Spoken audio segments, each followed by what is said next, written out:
పెనుమాక తదితర 4-5 గ్రామాల్లో రాజధానితో సంబంధం లేదు, రాజధానికి అవసరం లేదు. అక్కడ ఎవరికి ఏ భూమి కేటాయించేటువంటి ప్లాను లేదు మీ దగ్గర. అయినా సరే ఆ 4 గ్రామాల్లో ఉన్నటువంటి రైతుల్ని మీరు విపరీతంగా దాడులు చేస్తున్నారు, దుర్మార్గాలు చేస్తున్నారు.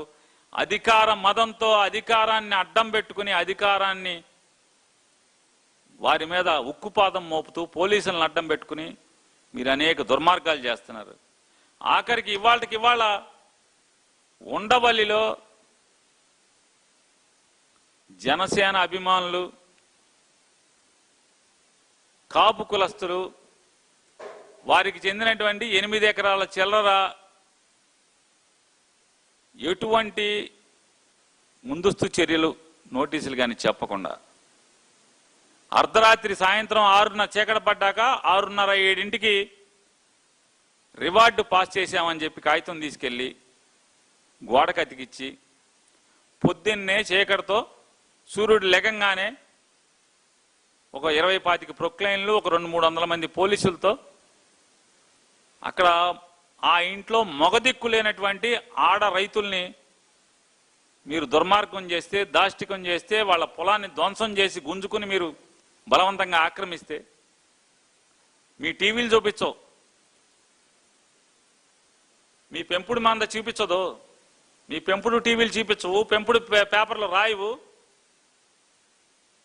మరి ఎవడు చూపించాలి?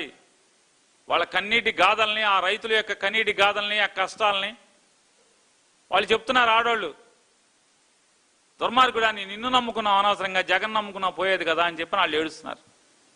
నిన్ను నమ్ముకున్నందుకు మాకు ఇంత కన్నీటి శోకాన్ని, కడుపు కోతని పెట్టావు. మాకు ఉన్న పొలమంతా నీకు అవసరం లేకపోయినా లాక్కుంటున్నావు. అమరావతి ఇక్కడే కాదు, అక్కడెక్కడో 30 కిలోమీటర్ల అవతల అమరావతి కడుతున్నావు. మా పొలాలు ఎందుకు లాక్కుంటావు అవసరం లేకుండా అని చెప్పి వాళ్ళు ఏడుస్తున్నారు. మరి వాళ్ళ కన్నీటి గాథలను ఎవడు చూపించాలి?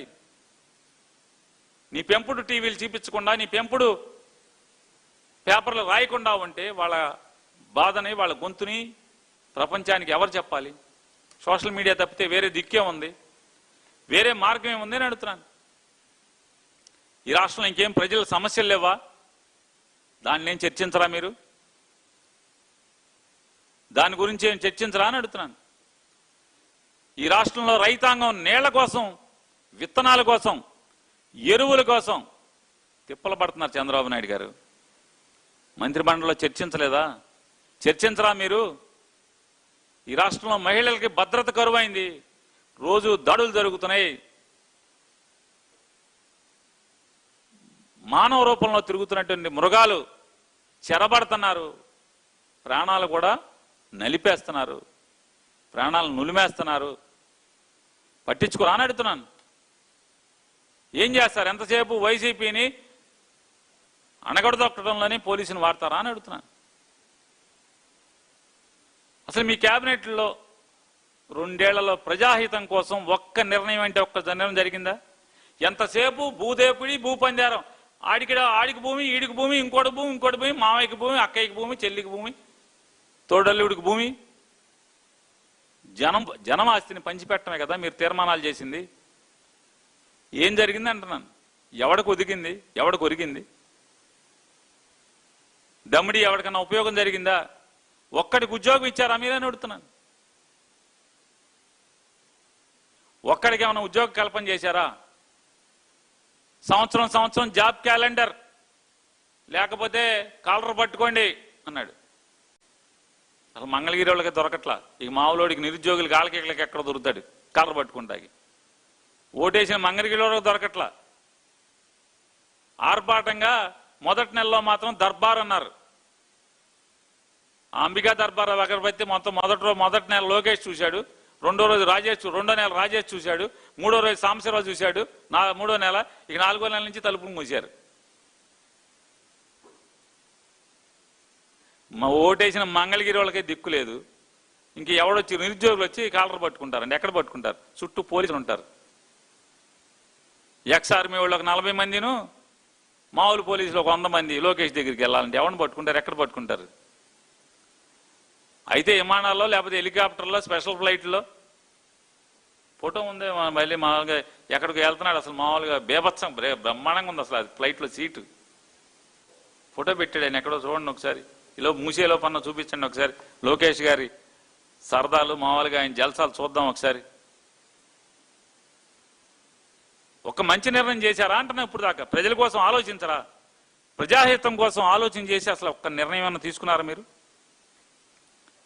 క్యాబినెట్ అంటే కక్షలు కార్పణ్యాలు ఈ ప్రభుత్వం దేనికయ్యా ఉందంటే వైఎస్ఆర్ కాంగ్రెస్ పార్టీ వాళ్ళని జైల్లో పెట్టడం ఆడిని నలిపేయండి ఈయన తొక్కేయండి ఈయన చంపేయండి మీ అహం ప్రదర్శించుకోవటం తొక్కి నారదీస్తా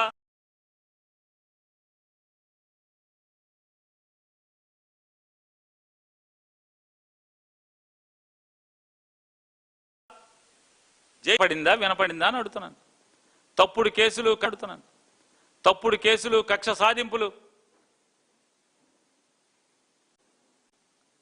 ఏంటి అంటే ప్రజల గొంతు మీద కాకి యూనిఫాము లేదా కాకి లాఠీలు కాకి బూట్లతో ప్రజల గొంతుని తొక్కి ఆ గొంతు పెగలకుండా చూడాలని చెప్పి చూడటం తప్పితే మీ ఆలోచన ఇంకేమైనా ఉందా అని అంటున్నాను ఆర్టీసీని మెల్లగా సందట్లో సడేమియా అని చెప్పి ఆర్టీసీని అమ్మకానికి తలుపులు తెరుస్తున్నారు ఆర్టీసీ వాళ్ళు రోడ్డు ఎక్కితే తంతారు పోలీసులను వాడతారు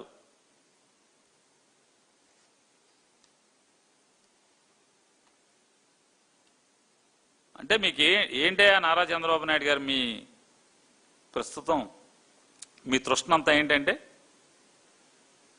సోషల్ మీడియాలో బయట బజార్లో ఎట్లాగో తన్నిస్తున్నాం కేసులు లోపల వేయిస్తున్నాం అయినా యావడ ఆగట్లా సోషల్ మీడియాలో కూడా కనపడకూడదు మీ వికృత చేష్టలు లేదా మీ పరిపాలన ఉన్నటువంటి తప్పులు దోపిడీలు మీ ఎమ్మెల్యేలు చేస్తున్నటువంటి తప్పుడు పనులు మీరు చేస్తున్నటువంటి దుర్మార్గమైనటువంటి పనులు ప్రజా వ్యతిరేక నిర్ణయాలు ప్రజలకు కనపడకూడదు మీరేం చెప్తే అది వినాలి మీరేం చూపిస్తే అసలు మామూలుగా ఎడారి చూపించి ఇదిగో పచ్చగా పండుతుందంటే చూపించాలి అమరావతి చూపించి ఇదిగో ఇక్కడ నీళ్లు లేవు ఇక్కడ ఏమి లేవు పొలాలు కాదు అసలు మొత్తం అద్భుతంగా అయిపోయింది రైతులకి ప్లాట్లు ఇచ్చేసాం రైతులు డాబాలు కట్టేసుకుంటున్నారు రైతులు పెద్ద పెద్ద బిల్డింగ్లు కట్టుకుంటున్నారు రైతులు పార్కులో వాకింగ్ చేస్తున్నారు రైతులందరూ కూడా అని చెప్పని మాకు టీవీలో వార్తలు చూపిస్తే అదే నిజమని నమ్మాలి ఆఖరికి అమరావతిలో ప్లాట్లు దక్కని రైతులు కూడా నమ్మాలి మీరు మోడీ గారిని లుచ్చాహాయి అంటే ఆహా లుచ్చాహాయి అని మనం నమ్మాలి మోడీ గారు అచ్చాహాయి అంటే ఆయన దేశ్కి కాదు అసలు విశ్వనేత అంటే మొత్తం మేమంతా నమ్మాలి ఎదురెవడు చెప్పకూడదు మీరే ఫేక్ న్యూస్ చెప్తే అదే చేయమేగా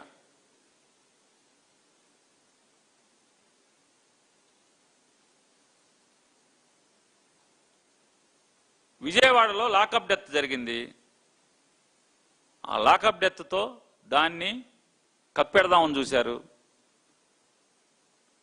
మీ ప్రయత్నాలు సాగలేదు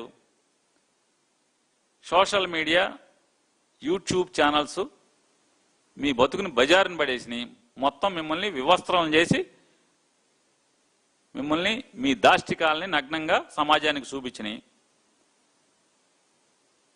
సమాజంలో ప్రజలలో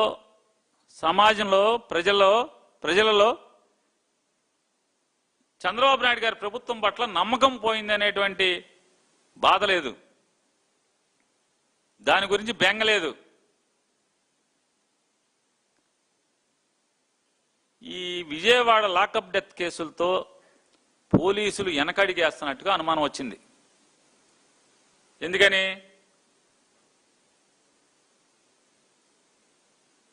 ఆ కుర్రోడ్ని సాయి కృష్ణ అనేటువంటి కుర్రోడ్ని